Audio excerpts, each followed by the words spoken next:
Evolution chapter को discuss करेंगे। Inter class के अंदर विकास थोड़ी सी अरेंजमेंट के हवाले से जरूरी नहीं कि सीरीदार सीक्वेंस में आप चलो। एवोल्यूशन चैप्टर तो पहले होगा ही होगा।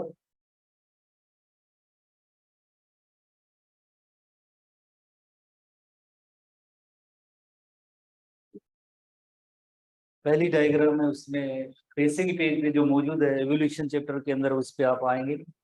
चंद एक अर्थ प्लानिट अर्थ के हवाले से तस्वीरें मौजूद हैं, उसको जरा देखेंगे आप।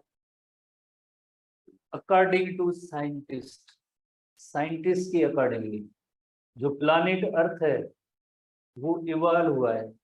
ऐसे लोग जो एवोल्यूशन के अंदर बिलीव करते हैं उन्हें कहते हैं एवोल्यूशनिस्ट कहते हैं।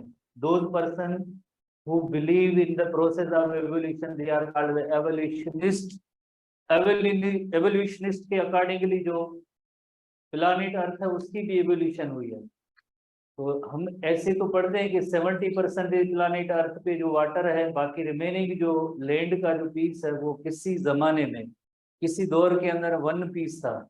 उस वन पीस का नेम था पेंजिया। वन पीस का नेम था पेंजिया।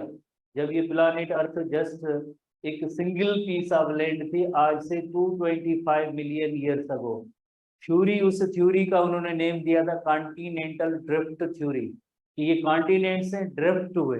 ड्रिफ्ट की मीनिंग है कि इनमें ड्रिफ्टिंग हुई है, मूवमेंट हुई है, स्लाइडिंग हुई है, फिसल गए हैं, आगे पीछे हुए। बिकॉज उसके बाद जैसे 135 मिलियन ईयर्स अगो यही सेम जो वन पीस है वो दो पीसेस में डिवाइड हुआ। दो पीसेस में डिवाइड हुआ, दो टुकड़ों में तकसीम हुआ।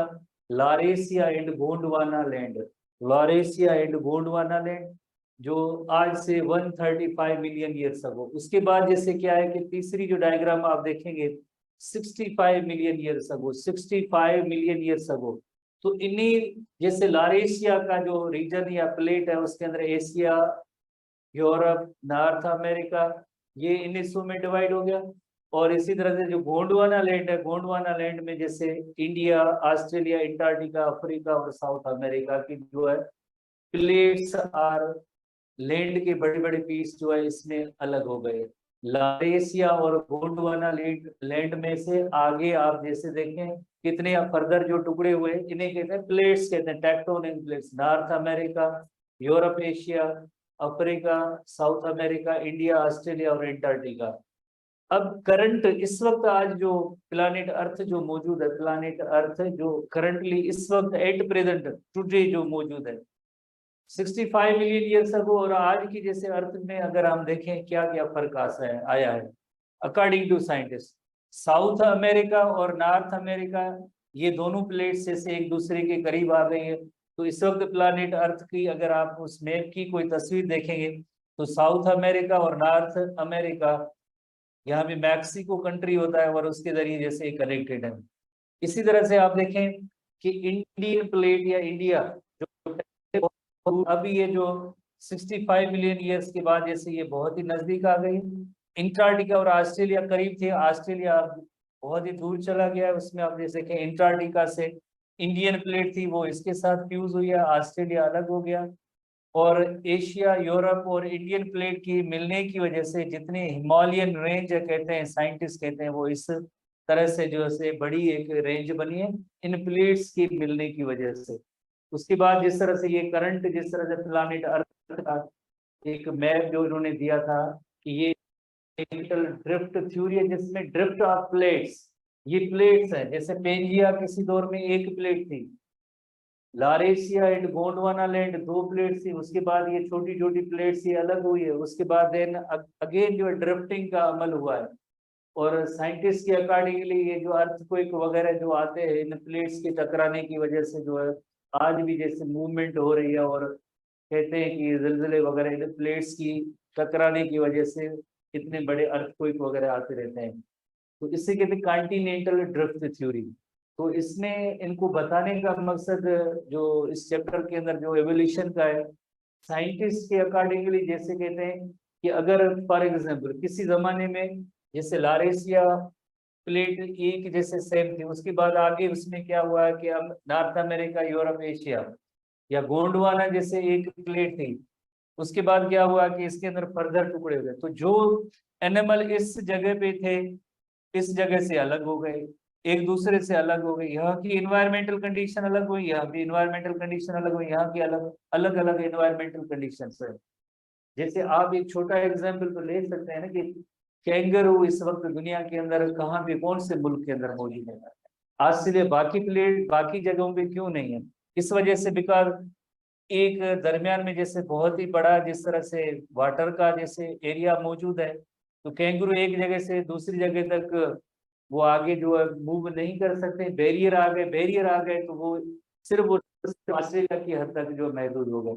इसी तरह से जितने एनिमल थे उनके अंदर अकॉर्डिंगली उस एनवायरनमेंट के हवाले से उनके अंदर चेंजेस आती गई, और वो कहते हैं एवोल्यूशन वाले कहते हैं कि इस तरह से न्यू ऑर्गेनिज्म जो बने, इस प्लानेट अर्थ की जो टुकड़ों में टूटने से भी एक कई नए एनिमल्स अलग अलग हो गए, इवॉल्व हुए, नए बने, अलग हुए, सब इस तरह से हुआ है। एवोल्यूशन का चैप्टर पढ़ने से पहले आप दो कॉन्सेप्ट है उनके बारे में थोड़ी सी आपके पास नॉलेज होनी चाहिए। पूरी दुनिया के अंदर दो नजरियात हैं, टू थ्योरीज हैं। एक थ्योरी है जिसे कहते हैं theory of special creation. Theory of special creation का मकसद होता है जैसे रिलीजन्स के अंदर जो बातें मेंशन है बुक्स के अंदर, होली बुक्स के अंदर, वो सब थ्योरी ऑफ स्पेशल क्रिएशन है। जैसे कि each and everything is created by the supreme power, creator ने ईच एंड एवरीथिंग को क्रिएट किया है। जो आज हम जिस ऑर्गेनिज्म को या जिस चीज को भी जैसे देख रहे हैं वो सब उस क्रिएटर ने ही पैदा किए, सुप्रीम पावर। उसके पैदा करने के बाद आज तक उसके अंदर कोई चेंज नहीं आई है, जिस हालत में उसने पैदा किया था उसी हालत में आज भी जैसे मौजूद है, और ना ही फ्यूचर में कोई चेंज आएगी, और ना ही फ्यूचर में कोई चेंज आएगी। ऐसे आइडियाज या नजरियात जो होते हैं या ऐसी पॉइंट्स हैं दुनिया के रिलीजन्स हैं उनके अंदर ये रिलीजियस पॉइंट्स हैं। पर एवोल्यूशन को मानने वाले जो एवोल्यूशनिस्ट होते हैं बिल्कुल इनके अपोजिट जो पॉइंट्स हैं। कैसे? जिस तरह से each and everything is created by supreme power, कहते नहीं, ऐसे नहीं। Each and everything is created by evolved, created भी नहीं, evolved by slowly and gradually. जिस तरह से उनके अंदर चेंजेस होती गई वक्त गुजरने के साथ साथ, और डाइवर्स टाइप की जो ऑर्गेनिज्म बने, यानी प्रोसेस ऑफ नेचुरल सिलेक्शन के जरिए जो है नए ऑर्गेनिज्म बने। Number one. पहले भी जिस तरह से यूनिसेल्युलर ऑर्गेनिज्म बाद में चेंजेस आते गए, कॉम्प्लेक्स हुए, यानी दूसरे लफ्जों में हम कहेंगे कि ये एवोल्यूशन वाले कहते हैं कि चेंज हुई है, चेंज हुई है और फ्यूचर में भी चेंज होगी। तो according to special theory of creation each species is fixed, जिस हालत में पैदा की गई है उसी हालत में सेम मौजूदा फिक्स्ड है, जिसने पैदा की है उसी हालत में जैसे आज भी मौजूद है, कल भी मौजूद होंगे, फ्यूचर भी मौजूद होंगे, उसके अंदर कोई चेंज नहीं आएगी। पर एवोल्यूशन नहीं, ऐसे नहीं है कि वो जैसे कहते हैं कि पहले लाइफ जो है जस्ट नॉन लिविंग थिंग्स की कॉम्बिनेशन से कोई एक यूनिसेल्युलर प्रोकैरियोटिक लाइफ बनी, देन यूकैरियोट्स बने, यूकैरियोट्स के बाद जिस तरह से यूनिसेल्युलर लाइफ, देन जो कॉलोनियल लाइफ बन गई, कॉलोनियल के बाद जैसे मल्टी सेल्युलर हुए, मल्टी सेल्युलर के बाद देन आगे जो है कॉम्प्लेक्स लाइफ की एवोल्यूशन हुई है। तो ये पूरी इस तरह से सीरीज बताते हैं। जो एवोल्यूशन में बिलीव करने वाले लोग जिन्हें एवोल्यूशनिस्ट कहते हैं वो कहते हैं कि लाइफ सारी इस तरह से बनी है। पहले लाइफ सिंपल थी, यूनिसेल्युलर लाइफ थी, वक्त गुजरने के साथ साथ कॉम्प्लेक्स लाइफ हुई है, वक्त गुजरने के साथ साथ, वक्त गुजरने के साथ कॉम्प्लेक्स लाइफ हुई है, और उनके अंदर आहिस्ता आहिस्ता चेंजेस होती गई। तो इस प्रोसेस को उन्होंने नाम दिया एवोल्यूशन का। तो इनकी अकॉर्डिंगली पहले लाइफ आज जो हम देख रहे हैं वो ऐसी नहीं थी, पहले थी सिंपल, अब हुई है कॉम्प्लेक्स, चेंजेस हुई है वेरियस डाइवर्स टाइप की। आज 1.5 मिलियन स्पीशीज जो है वो कहते हैं कि इस प्रोसेस ऑफ एवोल्यूशन का नतीजा है, ये इस प्रोसेस ऑफ एवोल्यूशन का नतीजा है। अगर आज हम जिस तरह से देखते हैं कि 1.5 मिलियन स्पीशीज हैं, इतने डिफरेंट टाइप की स्पीशीज मौजूद हैं, वो ये कहते हैं कि अगर इनका जो है आप फुटप्रिंट आगे बैक में तलाश करेंगे तो आपको एक कॉमन एंसेस्टर नजर आएगा, इन सब का एक कॉमन एंसेस्टर नजर आएगा जहां से लाइफ इवॉल्व हुई है। पर इनके पास ऐसे रिकॉर्ड नहीं है, ऐसा प्रूफ नहीं है जिसके जरिए वो साबित कर सकें कि लाइक ये जो है इस स्टॉक से ये इतने नए ऑर्गेनिज्म बने।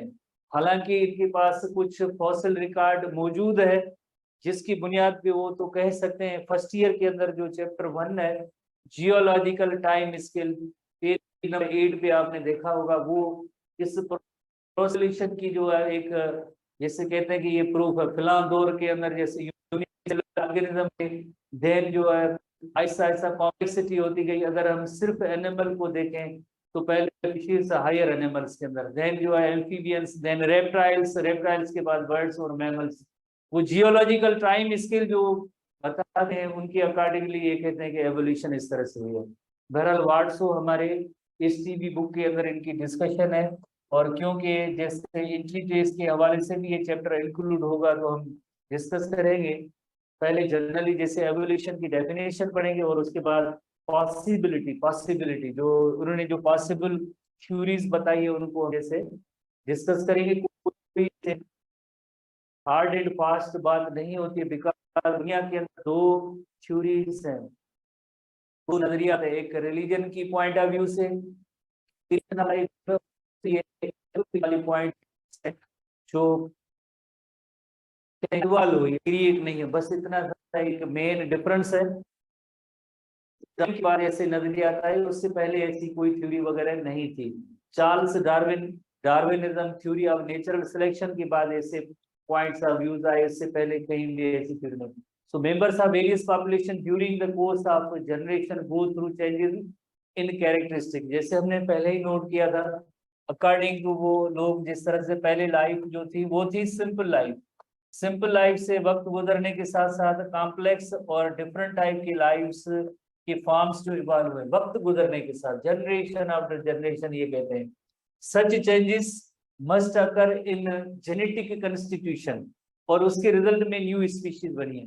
जैसे आप स्टूडेंट्स को याद होगा चैप्टर 4 के अंदर हमने पढ़ा था कि सेक्सुअल रिप्रोडक्शन जिसके अंदर वेरिएशंस आती हैं, थोड़ी थोड़ी सी चेंजेस आती रहती हैं, वेरिएशन, और variations are the raw material for evolution, हमने मेनी टाइम ये पढ़ा था। वही सेम बात है कि ऐसी चेंजेस तो जनरेशन ऑफ जनरेशन जब आती है तो जेनेटिक कंस्टिट्यूशन, जेनेटिक मटेरियल में भी चेंज आ सके जो आगे न्यू स्पीशीज का सबब बन सकते हैं। दिस फिनोमेना, कौन सा फिनोमेना? कॉन्टिनेंटल ड्रिफ्ट, जो अभी हमने पढ़ा था कि कॉन्टिनेंट्स है उनके अंदर ड्रिफ्ट हुई है। shown here as a dramatically affect the process of evolution, कैसे जिस तरह से अलग हो गए रीजन, बीच में दरमियान में पानी आ गए, अलग अलग कंडीशन, जो अलग अलग जो है लाइफ इवॉल्व हुई अकॉर्डिंग टू दीज साइंटिस्ट, इन साइंटिस्ट के अकॉर्डिंग। तो एसटीबी बुक के हवाले से जिस तरह से उनकी अकॉर्डिंगली, जैसे आजकल जितने भी डॉग्स के जो ब्रीड है वो कहते हैं वो सब वूल से इवॉल्व हुए। इसी तरह से हार्सेस की भी इवोल्यूशन बताते हैं कि हार्स आज हम देख रहे हैं वो हार्स पहले ऐसे नहीं थे, उनमें से काफी सारी चेंजेस हुई है। इसी तरह से एलिफेंट है तो उसका भी एक कोई कॉमन एंसेस्टर था जिससे एक वूली मैमथ जो एक्सटिंक्ट हो चुका, खत्म हो चुका है, इसका फॉसिल मिला है, इसकी शेप एलिफेंट जैसी है। तो ये अज्यूम करते हैं कि इन दोनों के जो एंसेस्टर थे वो कॉमन थे, एलिफेंट और वूली मैमथ दोनों जो है कॉमन एंसेस्टर से इवॉल्व हुए। क्रिएट और इवॉल्व में यही फर्क होता है। ये कहते हैं कि इन दोनों का जो है कॉमन एंसेस्टर है, इन दोनों का जो है कॉमन एंसेस्टर है। तो एसटीबी बुक के चंद एक डेफिनेशंस हैं उन पे हम आते हैं कि एवोल्यूशन का प्रोसेस, एवोल्यूशन किससे कहते हैं? Gradual development of something, gradual development, Aahista Aahista वक्त गुजरने के साथ साथ थोड़ी थोड़ी सी जो चेंजेस होती है, उस जनरल प्रोसेस के लिए लफ्ज एवोल्यूशन यूज किया जाता है। जैसे एवोल्यूशन ऑफ अर्थ, जैसे अभी हमने पहले फेसिंग पेज की डायग्राम को देखा कि एवोल्यूशन ऑफ अर्थ हुई है, इनकी अकॉर्डिंगली एवोल्यूशन ऑफ मैन हुई है। मैन के भी ये काफी सारे ऐसे फॉसिल रिकॉर्ड और स्टेप्स है, कहते हैं कि इस तरह से इवॉल्व हुआ है। Evolution of plants and so on. So evolution with reference to plants and animals is called the organic evolution। पुरानी टर्मिनोलॉजी है, पुराने बुक है, लिविंग थिंग्स की जो एवोल्यूशन होती है उसे हम कहते हैं ऑर्गेनिक एवोल्यूशन। जस्ट उस वक्त तो प्लांट और एनिमल दो ही थे, पर जितने भी फ्रॉम डे 1 से जो यूनिसेल्युलर लाइफ से लेकर आज इस तरह से 1.5 मिलियन स्पीशीज है, सबकी एवोल्यूशन के लिए लफ्ज इस्तेमाल किया जाएगा ऑर्गेनिक एवोल्यूशन। बायोलॉजिकल साइंस में ऑर्गेनिक लफ्ज जहाँ पे भी इस्तेमाल होता है वो लिविंग थिंग्स के लिए इस्तेमाल होता है, ऑर्गेनिक एवोल्यूशन लिविंग थिंग्स के लिए इस्तेमाल होता है। Broadly, evolution may be said to be the development of entity in the course of time through the gradual sequence of changes from simple to complex state। ये सारी जो कहानी आप जैसे बार बार हम जैसे यहाँ पे ऐसी पॉइंट्स इससे बना रहे, सिंपल लाइफ से कॉम्प्लेक्स लाइफ कब, वक्त गुजरने के साथ साथ जो चेंजेस हुई है, टाइम, कोर्स ऑफ टाइम, साथ साथ में क्या होता गया, साथ साथ में चेंजेस होती गई डाइवर्स टाइप की, डिफरेंट टाइप की स्पीशीज 1.5 मिलियन जैसे ये स्पीशीज बने हैं, तो वो कहते हैं इस प्रोसेस को हम कहेंगे एवोल्यूशन देंगे, अकॉर्डिंग टू एवोल्यूशनिस्ट के अकॉर्डिंगली। तो नेक्स्ट डार्विन डिफाइंड, अच्छा इसमें एक जिमरमैन की एवोल्यूशन की डेफिनेशन है और दूसरी डार्विन की डेफिनेशन है। कभी कभार ऐसे सिंपल से सवाल भी होते हैं, डार्विन ने एवोल्यूशन को कैसे डिफाइन किया, डार्विन ने एवोल्यूशन को कैसे डिफाइन किया, तो उसकी एक अलग डेफिनेशन है, और जिमरमैन एक पर्सन है उसने भी एवोल्यूशन की डेफिनेशन बताई थी, तो दोनों को आप जैसे नोट करेंगे। डार्विन के accordingly descent with modification, modification लफ्ज का मतलब है चेंज, डिसेंट की मीनिंग होती है वही सेम फिनोमेना जो अभी हम बार बार जैसे रिपीटेडली ऐसे कह रहे हैं कि लाइक हर एक जनरेशन के बाद जैसे चेंज आती जाएगी, चेंज आती जाएगी, चेंज आती जाएगी वक्त गुजरने के साथ साथ, तो डिसेंट उसमें से जो आगे नए टाइप के ऑफ स्प्रिंग भी साथ साथ बनते जाएंगे। ओरिजिन जैसे हर जनरेशन में न्यू कैरेक्टरिस्टिक होगी और इसी तरह से नेक्स्ट जनरेशन होगा उसके अंदर भी एक थोड़ी सी वेरिएशन या चेंज होगी और आगे भी इस तरह से चेंजेस होती जाएगी और डाइवर्स टाइप की स्पीशीज बनते जाएंगे। इसका मतलब है कि इनके एंसेस्टर कोई कॉमन होंगे, एंसेस्टर सेम होंगे।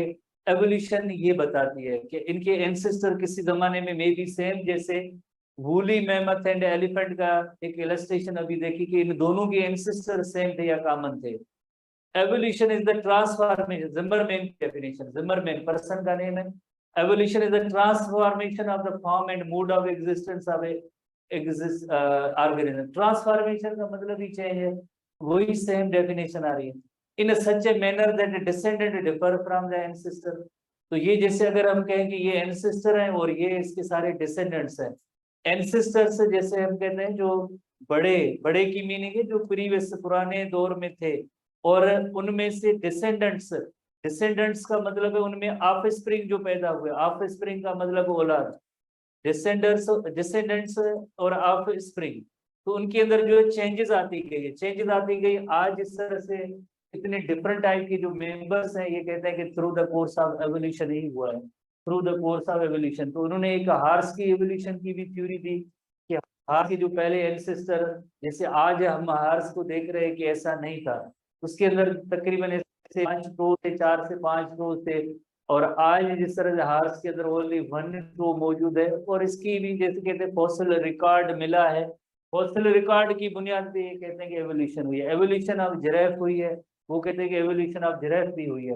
कैसे एवोल्यूशन ऑफ जिराफ हुई है, जैसे जिराफ के जो एंसेस्टर थे वो पहले हार्स लाइक थे जो ग्रेजिंग वगैरह करते थे, वक्त गुजरने के साथ साथ उनमें जैसे एनवायरनमेंट भी चेंज हुई, तो इन्होंने कंटिन्यूअसली अपने नेक और फोर लिम्ब को स्ट्रेच करना शुरू किया, और आज इस तरह से जिराफ की इतनी बड़ी नेक और फोर लिम्ब में स्ट्रेचिंग हुई है बिकॉज ऑफ ये एवोल्यूशन की वजह से हुआ, बिकॉज ऑफ एवोल्यूशनरी प्रोसेस के। अकॉर्डिंग टू साइंटिस्ट आज जो जिराफ ये देख रहे हैं वो उनके एंसेस्टर, ये कॉमन एंसेस्टर थे, वक्त गुजरने के साथ साथ ये चेंजेस आती गई, और इस तरह से जो ऑर्गेनिज्म, इवन जो एक ट्री ऑफ लाइफ भी बताते हैं ये साइंटिस्ट, जिनका प्रूफ, एग्जैक्ट प्रूफ कोई नहीं होता है, जैसे एक फॉसिल रिकॉर्ड और चंद एक अजम्पशन होती है उनकी बुनियाद पे, जैसे कहते हैं कि पहले लाइफ जैसे यूनिसेल्युलर थी, बैक्टीरिया वगैरह थे, और उसके बाद आज जो हम जितने एंजियोस्पर्म, जिम्नोस्पर्म, वर्टिब्रेट्स ये सब देख रहे हैं, उन सब की जो ओरिजिन हुई है वो कॉमन हुई है अकॉर्डिंग टू इन साइंटिस्ट के अकॉर्डिंगली, इस तरह से।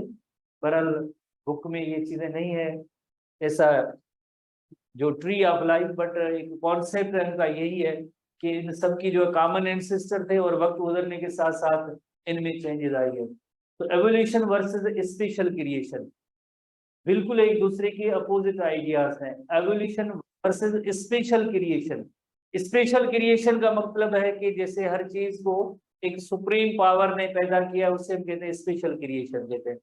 तो दो जैसे two school of thoughts, two school of thoughts का मतलब है दो नजरिया आता है। एक नजरिया दुनिया के अंदर एवोल्यूशन वाला है और दूसरा नजरिया जो रिलीजन वाला है, रिलीजियस पॉइंट्स है, ये दो नजरिया आते हैं in the 19th century. Because 19th century से पहले कुछ भी नहीं था, ऐसे नजरियात नहीं थे। 19th सेंचुरी में आखिरकार ऐसा क्या हुआ था, डार्विन की एक थ्योरी आई थी, उसने दी, उसकी वजह से दो नजरियात बन गए। कुछ एक लोग थे जो इसको मान रहे थे, कुछ इसको मान रहे थे, इस तरह से हुआ। Cause of diversity of the life and inter relationship among the organism, इस तरह से 19th सेंचुरी के। अब वन इज द क्रिएशनिस्ट। क्रिएशनिस्ट वो लोग होते हैं जो स्पेशल थ्योरी में बिलीव करते हैं। एवोल्यूशनिस्ट वो होते हैं जो एवोल्यूशन की थ्योरी ऑफ नेचुरल सिलेक्शन में बिलीव करते हैं। तो इस तरह से दो आइडियाज हो गए, एक होगी थ्योरी ऑफ स्पेशल क्रिएशन और theory of natural selection. Theory of special creation जो रिलीजन्स वाली थ्योरी है, थ्योरी ऑफ नेचुरल सिलेक्शन जो एवोल्यूशन को मानने वाले होते हैं, तो वो थ्योरी ऑफ नेचुरल सिलेक्शन कहलाती है, वो कहलाती है theory of natural selection. Theory of special creation, theory of natural selection. Special creation के हवाले से उस वक्त जैसे साइंस के हवाले से जो लोग यूरोप के अंदर और दूसरे जगहों में, तो चर्च उस वक्त डोमिनेंट था, चर्च डोमिनेंट था। तो ये जो फादर सोरेस थे, स्पेनिश प्रीस्ट थे, उसके अकॉर्डिंगली कि God created all plants and animals. Because उस वक्त लाइफ के दो फॉर्म ही बताते, प्लांट्स और एनिमल। सिंपल वर्ड्स में जितनी living things, all the living things are created by the God. Father Suarez, father Suarez जो प्रीस्ट था, स्पेनिश प्रीस्ट था, उस वक्त बड़ा प्रीस्ट था, उसने कहा कि नहीं, कोई एवोल्यूशन वगैरह नहीं। इनके accordingly all living beings came into existence. जो आज जो हम इस प्रेजेंट फॉर्म में देख रहे हैं, अगर किसी एलिफेंट को देख रहे हैं, जिराफ को देख रहे हैं, लायन को देख रहे हैं, टाइगर को देख रहे हैं, जितने भी प्रेजेंट फॉर्म आज हम देख रहे हैं, इन सबको किसने क्रिएट किया है? Created by the nature. No change has occurred since then. जिस दिन वो पैदा हुए हैं उस दिन से लेकर आज तक कोई चेंज नहीं हुई है। जिस दिन पैदा हुए हैं उस दिन से लेकर आज तक कोई भी चेंज नहीं हुई है, कोई चेंज नहीं हुई है। And each species is fixed. जो फिक्स का मतलब है कि चेंज नहीं हो सकती है, चेंज नहीं हो सकती। स्पीशीज की जो स्ट्रक्चर है, फॉर्म है, शेप है, वो मुकर्रर है, फिक्स है। किसने ये फिक्स किया? जिसने पैदा किया है उसी ने जो इसको फिक्स कर दिया है। एंड इम्यूटेबल, इम्यूटेबल की मीनिंग होती है not changeable, not changeable. Mutable की मीनिंग होती है चेंजेबल, इम्यूटेबल की मीनिंग होती है not changeable. Immutable, proper, improper, mutable, immutable.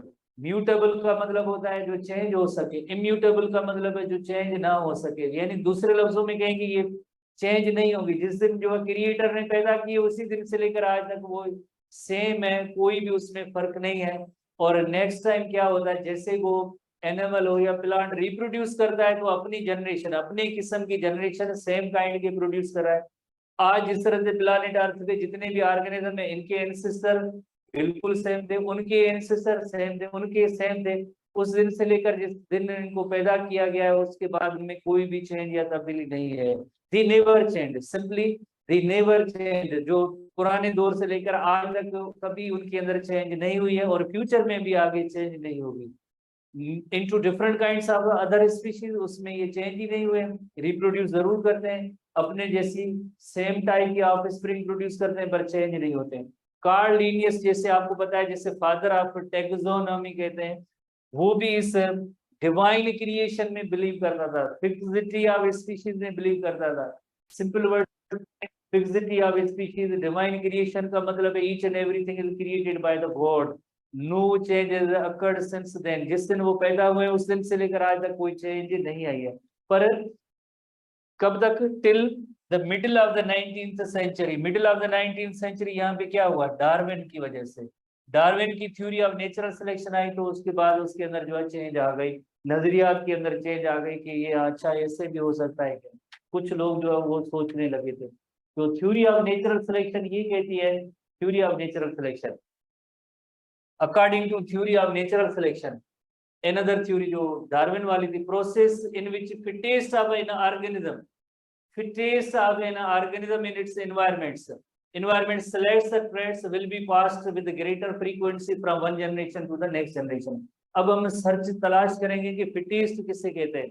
जैसे अकॉर्डिंग टू डार्विन की अकॉर्डिंगली, जैसे हम एक एग्जांपल लेते हैं कि जिस तरह से ये स्टेम है प्लांट का, उसमें ये येलो विंग्स वाला बटरफ्लाई है और एक ब्राउन विंग का बटरफ्लाई है।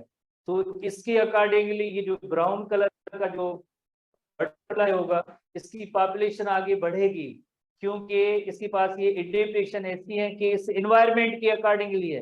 बिकॉज येलो कलर का जो बटरफ्लाई होगा वो एक्सपोज हो जाएगा और उसको कोई आके प्रीडेटर होगा खा जाएगा, ये खत्म हो जाएगा। ऐसे जिस तरह से ये आप देखेंगे लार्वी है, ये स्टेम के मौजूद हैं, ब्राउन कलर की लार्वी है, इनको इन बर्ड्स को नजर ही नहीं आता है। बट ये जो कलर्ड जो लार्वी होंगे तो यकीनन जैसे ये इसको चुन चुन के खा लेंगे। तो यानी हम कहेंगे जब तक इसके अंदर ये एडेप्टेशन ऐसी ना आए तो ये इस एनवायरनमेंट में रहने के लिए एबल नहीं होगा। इस एनवायरनमेंट में रहने के लिए इसके पास अगर ये ब्राउन कलर होता तो यकीनन इनकी जो नजर इस पे ना जाती और ये बच जाता। अब ये मर रहे हैं और इनकी तादाद जो बढ़ रही है। तो इस तरह से जो एक जो फिटेस्ट ऑफ ऑर्गेनिज्म होते हैं वो किसी एनवायरनमेंट में सर्वाइव कर सकते हैं, अदरवाइज वो उससे एलिमिनेट होंगे या वहां से रिमूव हो सकते हैं। Theory of natural selection, evolution, organic evolution, the great has been evolved not created, earth has been evolved not created। जैसे हमने पहले पढ़ा था कि each and everything is created by the supreme power। तो इनकी अकॉर्डिंगली कि अर्थ जो है उसकी एवोल्यूशन हुई है, क्रिएशन नहीं हुई है, ये फर्क है। Theory of special creation and theory of natural selection में कि एवोल्यूशन के अकॉर्डिंगली अर्थ इवॉल्व हुई है, क्रिएट नहीं हुई है, क्रिएटर ने क्रिएट नहीं किया। or it has arisen slowly from small beginning and increase through the activity of certain जो elementary forces contained in itself। तो ये कहते हैं आहिस्ता आहिस्ता वक्त गुजरने के साथ साथ उनमें चेंजेस आई है, फिर जो है उनके अंदर आज जो हम देख रहे हैं कि ये सारी चेंजेस वक्त गुजरने के साथ साथ हुई है और एज इट इज फॉर्म में पैदा नहीं किया गया है। कौन कहता है? ये एवोल्यूशनिस्ट जो होते हैं वो। So life is considered to have grown rather than came into existence suddenly। ऐसे नहीं कि सडनली लाइफ जो अराइज हुई है, ये कहते हैं कि वक्त गुजरने के साथ साथ स्लोली एंड ग्रेजुअली जो चेंजेस हुई है।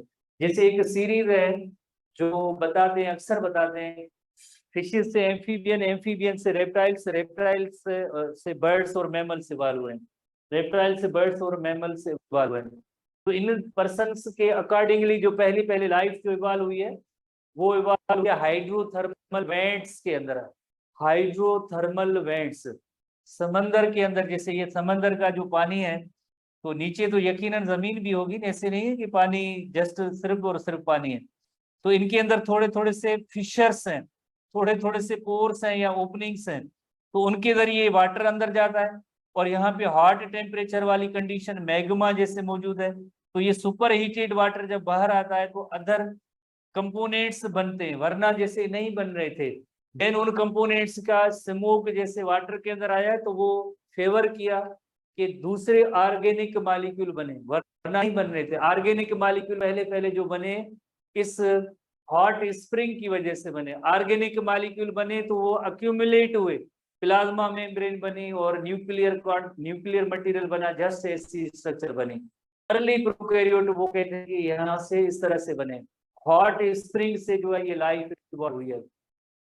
These vents could have supplied the energy and raw material for the origin and survival of the life form। इनकी अकॉर्डिंगली इन हॉट स्प्रिंग के अंदर आज भी जैसे आर्की बैक्टीरिया जैसे वो मौजूद हैं जो एक्सट्रीम ऑफ एनवायरनमेंट में रहते हैं, जहाँ पे टेम्परेचर भी बहुत ज्यादा है, जहाँ का जैसे साल्ट की कंडीशन भी ज्यादा है, पीएच भी एक एक्सट्रीम है, तब भी उन जगहों पे जैसे वो सरवाइव कर रहे हैं। वो कहते हैं कि अर्ली जो लाइफ थी वो इस हाइड्रोथर्मल वेंट से ही इनकी जो ओरिजिन हुई, हाइड्रोथर्मल वेंट से ओरिजिन हुई है। These vents could have supplied the energy, raw material for the origin और सर्वाइवल। ओरिजिन भी वहीं से हुई है और इनकी आगे जो है सर्वाइवल भी इन्हीं फॉर्म से हुई। एक इलस्ट्रेशन देखते हैं कि what is hydrothermal vent. Hydrothermal vent क्या होता है? हाइड्रोथर्मल वेंट जिस तरह से ये तो लैंड है, जैसे आप देखें आजकल भी जैसे किन किन दुनिया में जगहों पे काफी सारी ऐसी जगह होती हैं जहाँ पे ये जो हीट होती है वो लावा की सूरत में, जैसे वोल्केनोज इरप्ट होते हैं और उसमें जैसे ये हीट बाहर आ रही होती है।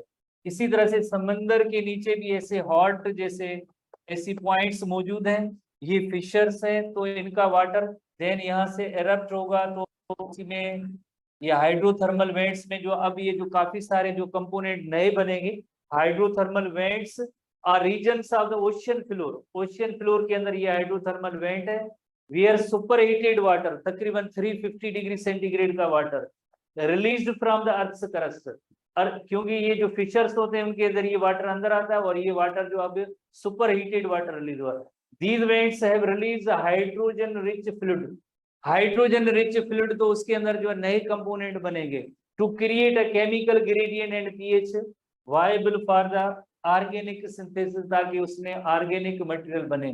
कौन से ऑर्गेनिक मटेरियल बने? जैसे जस्ट एक शुरू में कहते हैं कि प्लाज्मा मेम्ब्रेन बनी, ऑर्गेनिक मटेरियल बनने के बाद एक प्लाज्मा मेम्ब्रेन बनी और उसके अंदर जो है न्यूक्लियर कंटेंट या न्यूक्लिक एसिड, तो ये अर्ली प्रोकैरियोटिक सेल कहते हैं कि वो इस तरह से बना है। ठीक है, एक और पॉइंट आप थोड़ा सा देखेंगे इसी हाइड्रोथर्मल वेंट के अंदर आखिर के अंदर एक पुरानिक वर्जन का जिक्र है, जो खास तौर पे स्टूडेंट लाइक जो दूसरे बुक है पाकिस्तान के डोगर सीरीज के हैं, इल्मी सीरीज के हैं, करवान सीरीज के बुक हैं, उनके अंदर इनकी जैसे एमसीक्यूज भी मौजूद है कि कौन सी जो आया या सूरा होती है जो एवोल्यूशन के प्रोसेस को जैसे रिफ्लेक्ट करेगी, या वही सेम बात है जो उसके अंदर मौजूद है। ठीक है, पुरानिक वर्जन का जिक्र है, रिप्रोडक्शन चैप्टर के अंदर भी मौजूद है। तो ऐसा सवाल हमारे यहाँ इधर जो है कभी आया तो नहीं है, पर इनको थोड़ा सा अगर एक नजर आप देख लेंगे, बिकॉज उन बुक्स के अंदर जो है ये ऐसे एमसीक्यूज मौजूद हैं। ठीक है, एक बात। और दूसरा लाइक पॉइंट ये कि कभी स्टूडेंट पूछते हैं सर हम प्रैक्टिस किस एमसीक्यू बुक की करें? प्रैक्टिस आप जब तक टेक्स्ट बुक एसटीबी की प्रैक्टिस नहीं करेंगे तो एमसीक्यू आपको कुछ नहीं देंगे, आपको कोई आपकी हेल्प नहीं देंगे। थ्योरी जैसे कमजोर है तो एमसीक्यू में आप हजारों या लाखों कर लें, जो भी बुक आप यूज करें उससे आपको क्या फायदा मिलेगा? हर बार एक नया सवाल होगा। जस्ट आपको जरूर हेल्प तो मिलेगी, हेल्प मिलेगी कि क्वेश्चन जैसे आपने टेक्स्ट पढ़ा है और उसमें कौन से तरीके के एमसीक्यू आ सकते हैं, इतना तो आपको थोड़ा बहुत बेनिफिट या फायदा हो सकता है। बाकी आप सब समझें कि हम डिफरेंट बुक्स के सारे एमसीक्यू याद कर लेते हैं, उनके ऑप्शन भी याद कर लेते हैं, फलां क्वेश्चन का ऑप्शन ए है, उसका बी है, उसकी सी है, ऐसी सीरीज आप याद करेंगे तो इससे थोड़ी फायदा होगा। फायदा तब होगा जब आप टेक्स्ट याद करेंगे। हाँ, बुक आप पढ़ सकते हैं, डोगर सीरीज की आप बुक पढ़ सकते हैं, इल्मी सीरीज की पढ़ सकते हैं, कारवान सीरीज की पढ़ सकते हैं, जो इनमें अक्सर व बेशतर कभी जैसे पुराने टेस्ट है उनमें बिल्कुल एज इट इज उनके जो एमसीक्यूज आए हैं, वो तो अपनी प्रैक्टिस के लिए जो भी बुक को इस्तेमाल करें वो आपकी मर्जी है। पर हमारा बुनियाद बेस एसटीबी है, जब तक आप एसटीबी बुक को क्लियर नहीं करेंगे आप जितने भी एमसीक्यूज पढ़े उससे फायदा कम नहीं होगा। तो